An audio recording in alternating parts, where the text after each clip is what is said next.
یوه اونۍ کېږي چې د میدان وردګ ولایت چک ولسوالۍ د عربانو دره د ولایت په کچه د والیبال لوبغاړو سربیره د سلګونه نندارچیانو کوربنه ده. نن په چک ولسوالۍ کې د میدان وردګ ولایت ورزش امریت او حاجي صاحب محمد قاسم لخوا د چک سپورتي کمیټې په همکارۍ باندې شروع شوي دي چې خوشبختانه په ښه توګه باندې ترسره شوي. یوه هفته وړاندې شروع شوي. زموږ یوازینی هدف همدغه و چې تر څو ورزش ته زیاته وده ورکړو او دغه منطقې لپاره کومې لارې چې خرابې دي، بندونه، یعنې بعضې بنیادي کارونه باید وشي او موږ د اسلامي امارت مسؤلینو ورڅخه توجه ورته غواړي چې هغو څخه مو غوښتنه همدغه ده چې تر څو زموږ سره په دغه برخه کې همکاري وکړي. لوبغاړي خوښ دي چې د امن په فضا کې ورته د ورزشي سیالیو زمینه برابره شوې ده، خو وایي عربان یوه محرومه سیمه ده او د لوبو لپاره مناسب لوبغالي شتون نه لري. دوی له حکومته غواړي چې د ورزشکارانو ستونزو ته پاملرنه وکړي.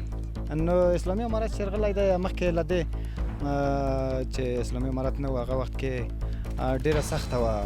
لوبې هم څوک چېرې پاتې کېدای هم نه شوی، تورنمنټ ته د لرې ځای نه تللی هم نه شوی، لرې ځای ته هم نه شوی تللی. اوس نو انشاءالله څوک هر ځای شپه کولی شي، پاتې کېدای شي، تورنمنټو ته تللی شي لرې لرې ځایو ته.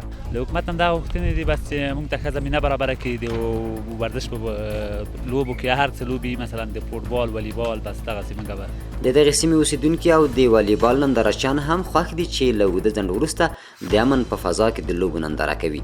دوی وایي د اسلامي امارت له راتګ سره دې سیمې ته د ښاري خلکو تګ راتګ زیات شوی دی چې دوی یې د میلمه پالنې ویاړ لري. لوبه ډېره ښه خوندوره لوبه ده، ښه په امن په فضا کې لوبه ده. موږ ډېر خوشحاله یو د لوبه کې.